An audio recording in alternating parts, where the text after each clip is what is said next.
Welcome to the Intuitive Health Podcast. I'm your host, Dr. Anthony Rafferty, a medical doctor, PhD, Reiki, and shamanic intuitive healer. I'm here to bring you on a journey of holistic healing that explores the science of the physical body, combined with mental and emotional well-being, energetic and spiritual health. And I am so excited to be here with you today, talking all about energy. Now, you know I'm obsessed with energy. I talk about energy at any opportunity that I get. So what could I possibly have more to share about with regard to energy? And, you know, we're in the process of putting together all this really beautiful and fantastic content for our energy medicine course that we have recently launched our pre-sale on. And we'll be doing in September.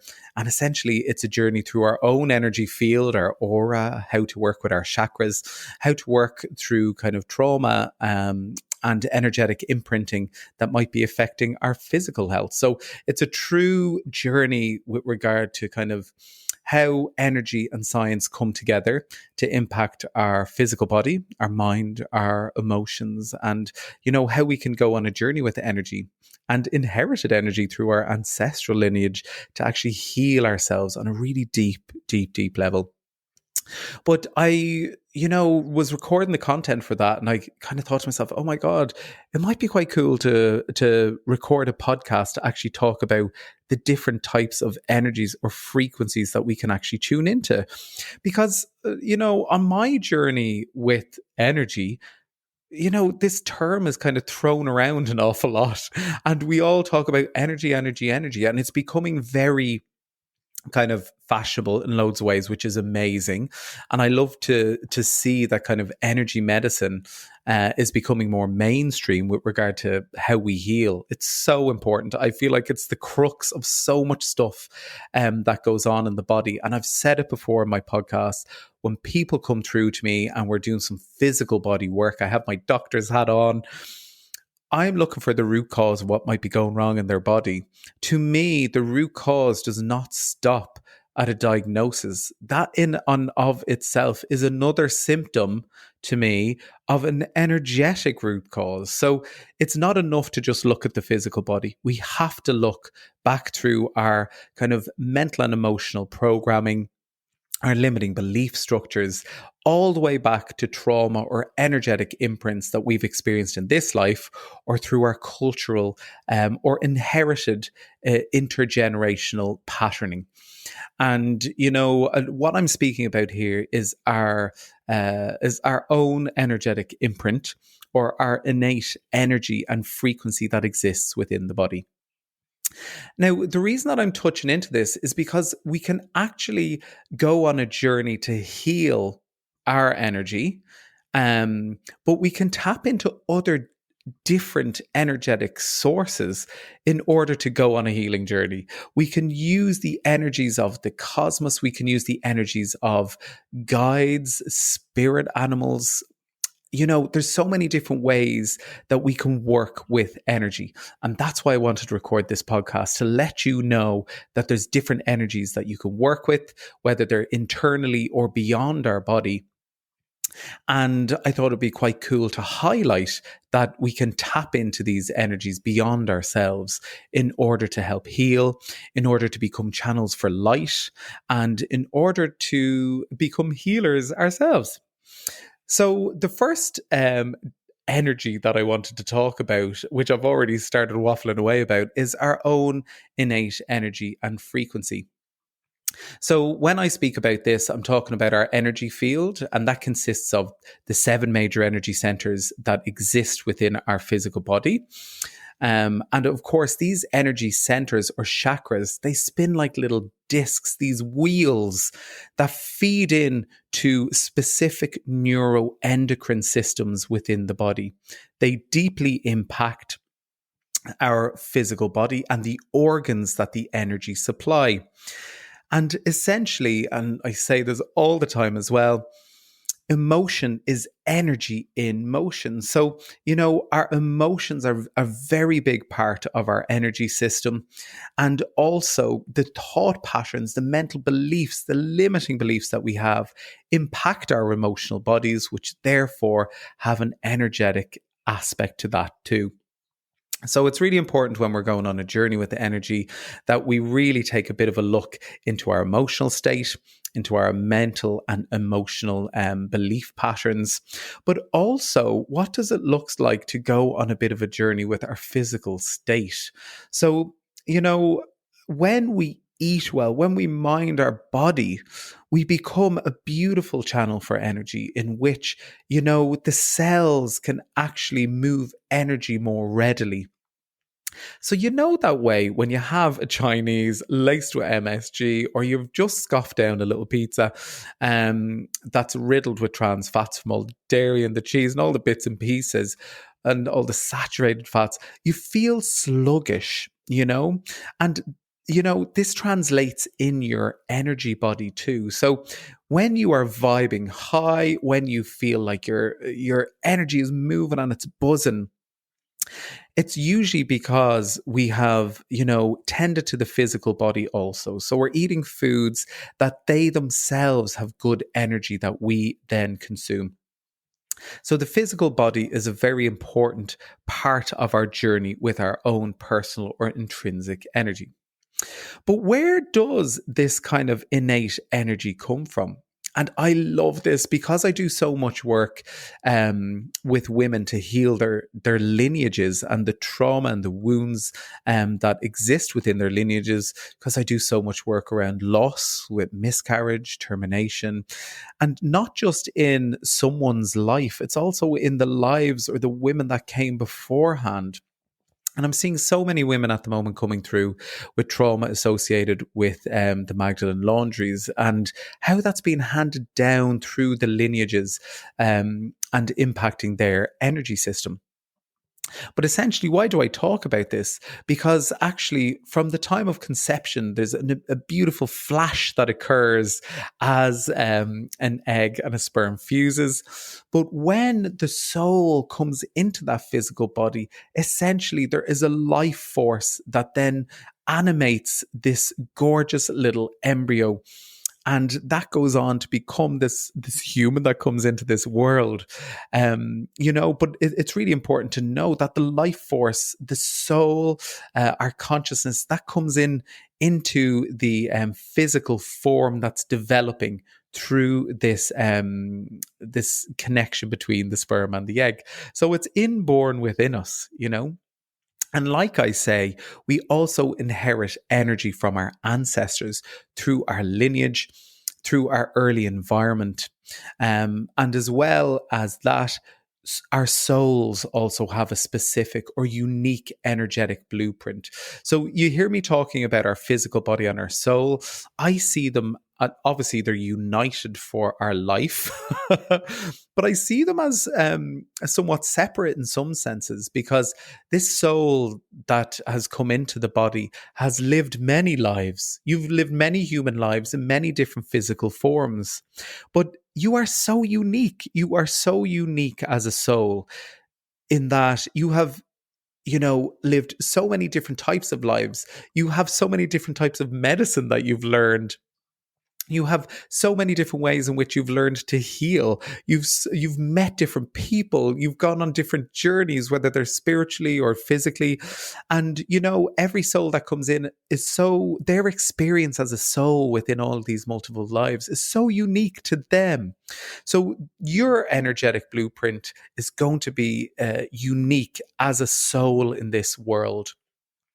And that's why I find a lot of stagnancy in people who are in cookie cutter jobs, or doing the same things, or sitting in offices where everybody else is doing the same thing. We are not here to be the same as everybody else.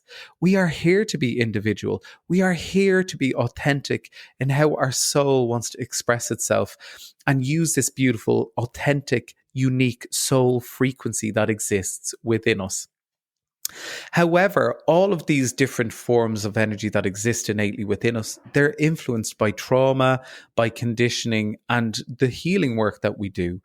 So, generally speaking, what do I tend to recommend when we're going on a journey of healing our innate energy and kind of raising our vibration and our frequency? I tend to recommend a lot of emotional processing. So that's through journaling, inner child work, and I do a lot of soul retrieval um, as part of my work with my clients as well. It's a shamanic practice. I absolutely love breath work because it moves energy through these meridian lines. It clears energy within chakras. It clears stagnant emotions. Absolutely brilliant. But also I go on a journey regularly with grounding my energy, bare feet on the grass. What does that look like? Practicing some really good energy hygiene. With regard to the physical body, obviously good nutrition and nourishment with high vibrational foods, obviously things that are grown from the land. I recommend a predominantly whole food or plant dominant diet as part of a journey with your physical body. Getting some good movement in, using your voice, singing, activating your throat chakra, and spending lots of time in nature. Oh my God, how beautiful. But one thing that absolutely will catapult you into a different stratosphere with regard to honoring your soul frequency and going on a journey with your energy is living in truth and authenticity. That is what will raise your vibrational frequency. Shedding all of the conditioned wounds, shedding all of the trauma, and really sitting into actually what patterns in my life are conditioned and what behaviors are essentially conditioned into me that make me believe I have to show up in a way that's not actually truly how my soul wants to live. What job am I doing that doesn't feel authentically aligned? You know, when we start living more in authentic alignment with our truth, that will literally transform your energetic frequency. So I now want to discuss two other energies that reside within us, and that's sexual energy and Kundalini energy. Now, they are related, but they're not the same. Essentially, sexual energy is a creative life force energy. I tend to describe it to people in that it is an energy you can drive into creating new life. How amazing. If you think about what the womb does, the fusion of an egg and a sperm and the creation of new life, your womb and the energy you drive into that can literally give rise to a whole human in the space of 9 months. That's mind blowing to me. But essentially, that energy can also be channeled into actually creating the life that you desire, your destiny. Think about that potential. Oh my God. So when we can tap into that energy and use it for our greatest good, oh my God, the things that we can create in the world around us is so powerful. It's often connected to the sacral chakra. So, this is the energy center. It's the second energy center in the body. It's also linked very strongly to our relational life, unsurprisingly, because we have romantic relationships. And generally, the wounds that become imprinted in this energy center tend to arise between the ages of 7 and 14. Now, it's really quite interesting because in Ireland, we carry a lot of sexual trauma and sexual shame through our journey with kind of the infrastructure of the Catholic Church and patriarchy and all these things that kind of strip desire and passion away from us, But this sexual energy, it can be emotional and creative energy to work with. It's really quite amazing. I work with clients to kind of navigate processing shame and guilt in this energy center and any wounds related to the sexual energy in order to be able to conceive, or also in order to be able to create the destiny that exists around us. I feel like I'd need to record an entire podcast on how to go about doing this. So I'll absolutely do that in the future if people are interested. But it is interesting with regard to the power that this energy has. One thing I usually like to say to people is when we have sexual interactions and connections with people, we form energy cords that can deplete us of this really powerful creative force. So some of the work that I do is actually severing and calling back energy to the body from these energetic connections that have been forged in the past, and just to actually kind of sit with what sexual hygiene looks like with regard to who we choose to actually share that energy with, because it's such a creative and powerful force. And I love to do that in a really open and non-judgmental and really safe space, because I have to tell you, when I started this journey with exploration about this energetic system within the body, oh my God, the amount of shame that came with that, especially as a gay man and everything I'd kind of been conditioned to believe about being gay through the church, it can really impact that energy system within the body. Now, let's talk a little bit about Kundalini energy. So this is something else that you can harness within your body, but it's actually quite different to sexual energy. Kundalini energy is a dormant energy that's believed to be coiled at the base of the spine. And it's so beautiful because it's believed to be symbolized as a serpent. And I love this because a serpent is a representation of the divine feminine. And in Hindu tradition, when the Kundalini awakens and rises, they refer to it as the Shakti energy, the Shakti force. And that is the awakening of the divine feminine within us. And essentially what it does when it awakens, the serpent, the divine feminine, awakens at the base of the spine. It begins moving up through the spine, through a sacred energetic channel called Sushumna, and also through these two energetic pathways that weave their way almost like interlaced DNA. These channels are called the Ida and the Pingala, and it's almost like activation of the yin and yang aspects of this type of energy. As it rises through the body, it pierces through each of the energy centers, the chakras, until it reaches the crown chakra, and in this location, it unites with the energy of the masculine. And in Hindu tradition, that's believed to be where Lord Shiva sits. So the Shakti, a representation of the divine feminine, rises to meet the masculine, Lord Shiva. And then it rises through our crown chakra and it rises up into the cosmos and pierces the cosmic egg, which has all knowing within the cosmos. I just love the concept of that. So essentially, it's incredibly potent, it's incredibly concentrated and transformational energy. So unlike the sexual energy, which awakens within us at a younger age, and then it kind of ebbs and flows, it's always somewhat flowing within us. And we can use it to kind of channel into endeavors we have within our life, or we can channel it into our romantic connections. However, Kundalini energy remains dormant within the body until we go through stages or processes in which we cleanse and clear our energy centers to awaken this dormant energy within us.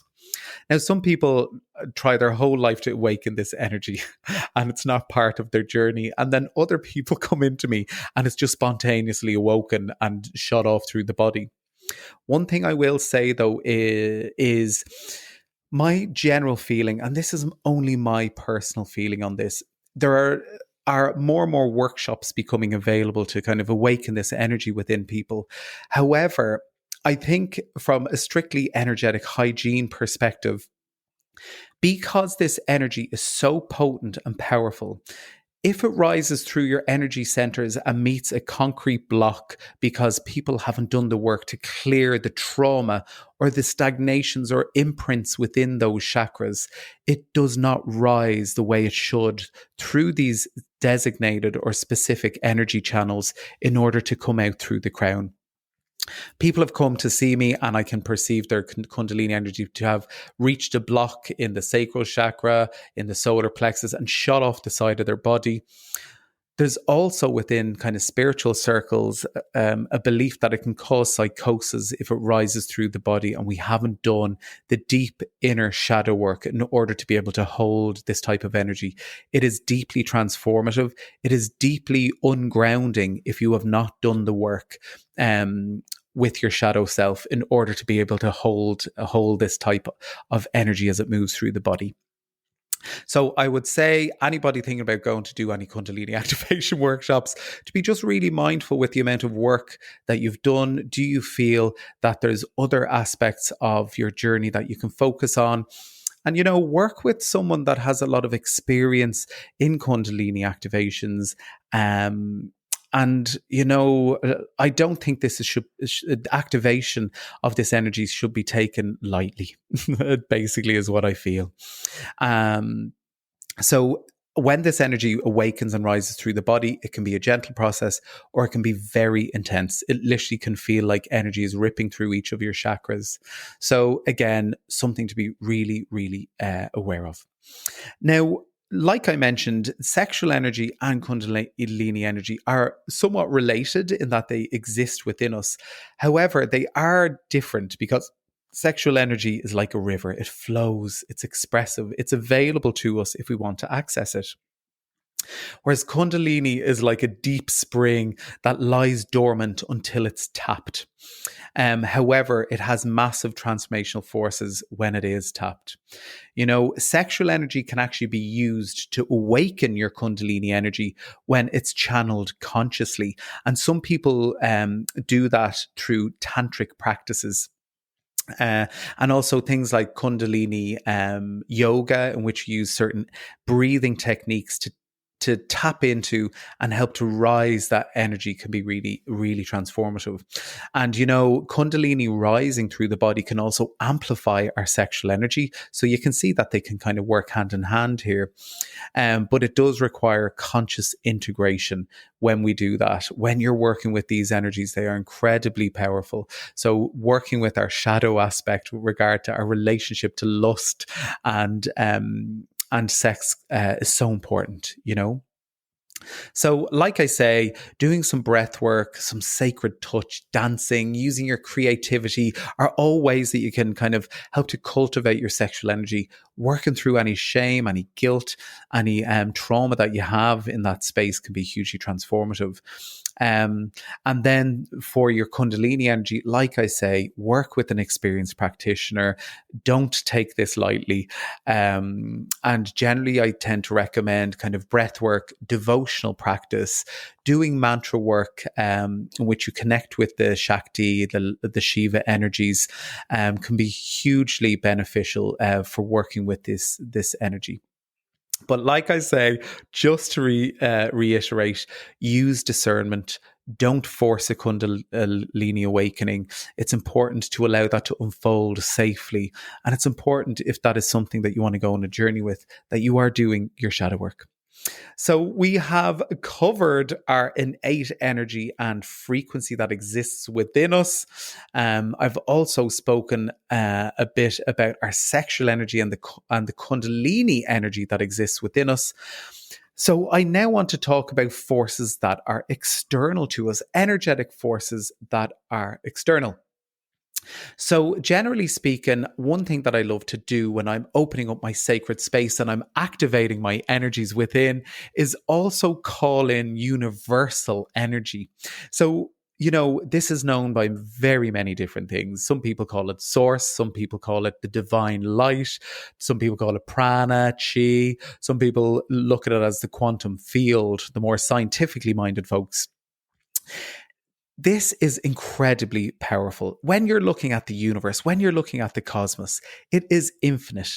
It is beyond intelligent and it's unconditional. It flows through absolutely everything and everybody. So, when we start calling that energy in, we're literally connecting with this absolutely incredibly powerful life force energy. It's so, so powerful. And I think it's really, really beautiful to work with this, because this is an energy that literally comes from source. It comes from spirit. And I just think it is such a beautiful kind of way to connect with something beyond us when we begin working with this energy. And, the first step is to use intention, because that is the gateway. That is the gateway. It's positive intention. So when I'm opening up my sacred space in the morning, I'm calling in my energies. I'm activating my internal energies in order to best serve myself and my clients for my highest good, for their highest good. I always call in the universal and cosmic energy. And it's really quite fascinating because, when you think about the science of it, it's believed that the universe expands at an exponential rate. That means the capacity of the energy in which we can harness to heal ourselves and channel in order to heal others and the world around us, it's exponential. Just try and get your head around that. How wild. Isn't that absolutely amazing? Now, ways in which we can kind of connect with this kind of universal energy directly from spirit, directly from source, is through meditation. It's through prayer. It's through breath work. It's through your mantras or your chanting. How beautiful. I also find that gratitude practices and devotional practices open up our energy field to consistently higher frequencies. We are both a channel and a conduit. So allow it to move through you. Maybe sit in meditative practice and call in that energy. Imagine it streaming down like light through your crown chakra, running through your entire body. Some of the meditations that I've recorded previously, some of the meditations on YouTube will guide you through this, calling the light in from the cosmos. Imagine it infiltrating every little cell in your body, rewriting your cellular pathways, clearing out stagnancy, and allowing light to just become so resonant within every cell in your body that you are just healing in the pure presence of this divine light. I absolutely love it. Now, other ways in which you can channel energy in the form of kind of spirit is through our spirit guides, through ascended masters, through angels, through star or cosmic beings. So, essentially, I spoke a little bit about different types of guides, specifically ancestral guides in the last podcast episode. So if you haven't heard of that, definitely tap in and have a little listen there. But the way I tend to work with people from a spiritual perspective on this journey is connecting with their spirit guides, helping people to connect with their spirit guides.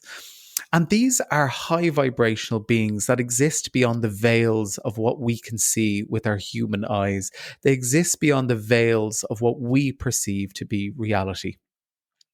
So typically speaking, everybody that comes to see me, they have different spirit guide teams. So that may be your ancestors, but it may be other forms of light. So ascended masters often come to work with people. They could be ascended masters like Mary Magdalene or Mother Mary. It could be Jesus. It could be, Lord Shiva. It could be some of the Egyptian goddesses, Isis. It can be Goddess Bridget. There's so many different ascended masters who have such pure devotional energy that we can tap into that. And keeping in mind, each one of them is going to have a different frequency. Each one of them is a different radio channel that we can tune into and listen to the song that they want to play. So, for example, when I'm doing work with wombs, when I'm doing work with fertility, I'll call in my fertility goddesses, the ascended masters that I work with for that. So they are going to be Goddess Bridget. They're going to be goddesses like Isis or Bastet from Egyptian culture. I have so many different ones that I work with. Similarly, if I'm going to be working with people to transmute karmic energy, I'll call in ascended masters like Saint Germain or Lady Portia, who work with the energy of the violet flame. So all of these ascended masters have different healing frequencies, essentially, and we can tap into them to have different effects on what we're trying to actually heal within us. But also, as a healer, I call in different guides to work with the client that I'm working with. And again, some people have deeply angelic connections. And sometimes I work with different angels, Archangel Michael. I tend to work with certain angels that assist me with some of my shamanic psychopomp work, in which I help souls transition that may not have found their way back to the light. And also the seraphim angels, the most beautiful and radiant angelic beings that have the purest light when we call them into the sessions. And of course, then there are star and cosmic beings. I could keep going with all of these energies and entities, but it's so important to just highlight to you that spirit manifests in different ways, and we can call on these guides. We can call on the angels and the ascended masters and the cosmic beings to come and basically channel their energy through our body for our greatest good. But also, we can become channels or conduits to channel energies from these beings into healing others, which is amazing. The thing is with this, you don't need to be able to see or hear things. It's about trusting your inner sense. It's about becoming so quiet and still internally that your intuition speaks. Maybe it's a real subtle feeling when you call in these energies and you sit within that energy system. And I have to tell you, when you are on this journey, the calmer your mind can become, and the more devotion and intention you put into connecting with these energies, the clearer the connection will become as you move forward with this. When you're working with these type of energies, always call in your protection. So I love to work with Archangel Michael. I surround my body with beautiful, brilliant blue light before I begin calling in these energetics. They're very, very powerful, but they're absolutely beautiful, ascended light beings that we can channel their energy to help support us on our healing journey. Now, from a shamanic perspective, I also love to work with power animals. Oh my God, I absolutely love it. And like I mentioned, working with ancestors that carry the same DNA as us, but also ancestors of healing traditions we may be tapped into. I call on my shamanic ancestors. I call on my Reiki ancestors to come and work with me. These are all really deeply shamanic practices. But again, when I do my womb healings, I call on the shamankas, the healers of the womb that came before me. I ask to be a conduit that they can channel their medicine through my body. And that's a deeply shamanic way of kind of working with ancestral energies. But also we can tap into power animals. And I absolutely love guiding people in meditation to meet their power animal because they embody instinctual wisdom. They just know. Each different animal holds a different vibrational frequency and message. And oftentimes I have a very specific power animal that I work with. They have been with me. I know her name, and she is with me at all times. When I'm doing my shamanic work, she will always come and be present with me as a guide in the spirit realm, as a protector. However, it is interesting because at different stages of my journey, different power animals will come in, and power animals each represent different aspects of the journey that we're on, So it's really important to kind of identify what that looks like. And of course, there's going to be shadow and light to each power animal too. So for example, one of the main power animals I work with in my shamanic tradition is the jaguar. Absolutely beautiful, beautiful, beautiful energy. And the light side of the jaguar is that she's a protector. She's a protectress. She will protect her cubs at all costs if you become one of her cubs. She also moves through the jungle with such elegance and grace. So, when we feel we're lost in the depths of the jungle, it's sticky, we can't tell the wood from the trees, we can call on her in our life to help guide us back to the path of our destiny. So she's a really powerful force to guide us in life, guide us back to the path of our destiny.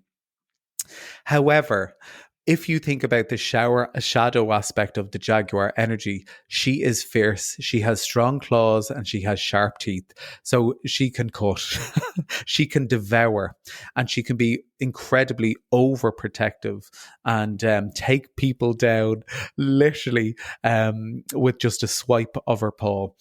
So it's really, really amazing to kind of tune into the type of energies that are coming through. Just other examples of power animals might be the bear for strength or the owl for intuition. And, power animals are wonderful guides and protectors in shamanic tradition.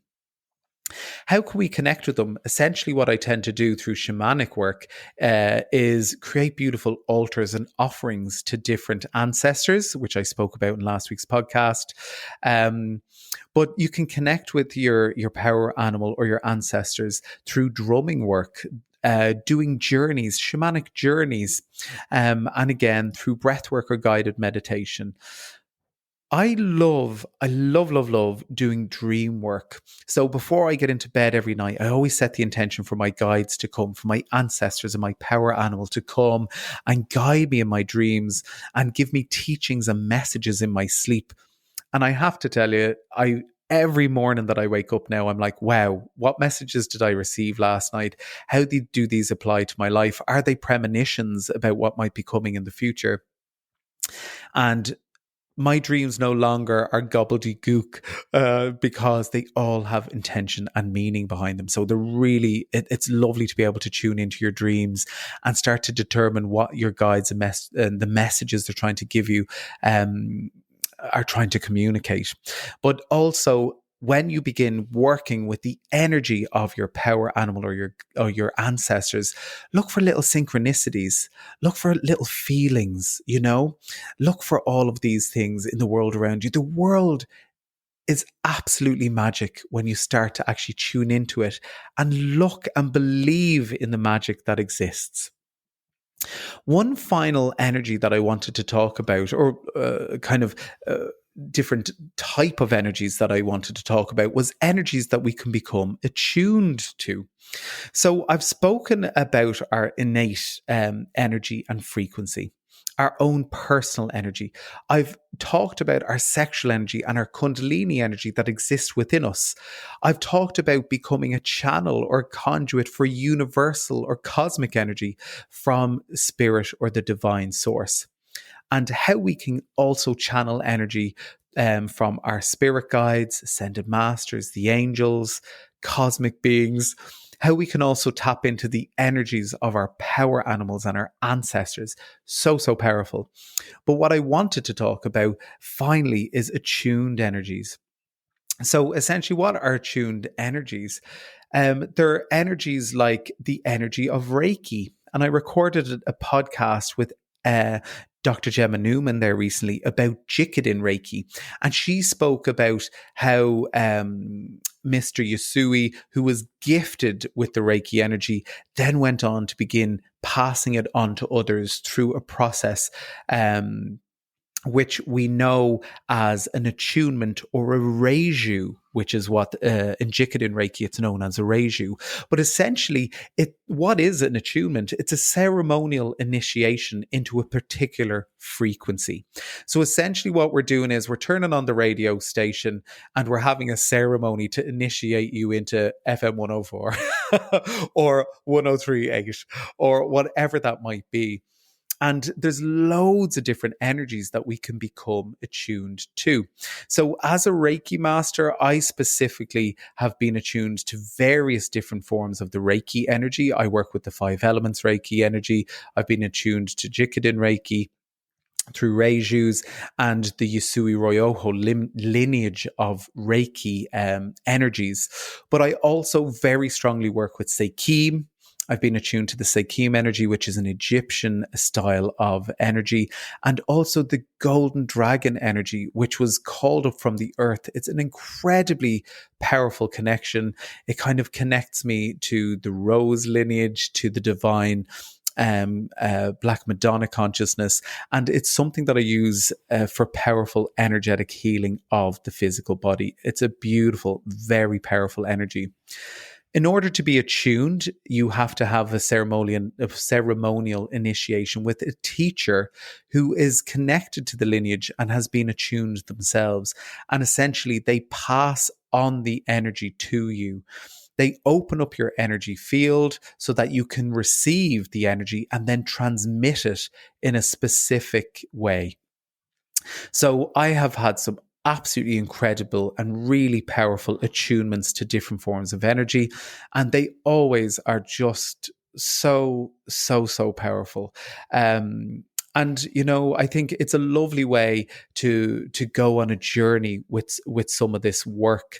I have to tell you, like my connection to energy and my ability to channel energy and connect with spirit and all of these cosmic universal energies and guides really ramped up a notch, like a huge notch, when I became attuned to Reiki, Sekim, and Golden Dragon. Literally, when my crown chakra got opened up by my teacher, it literally just caused a huge energetic shift within my energy field.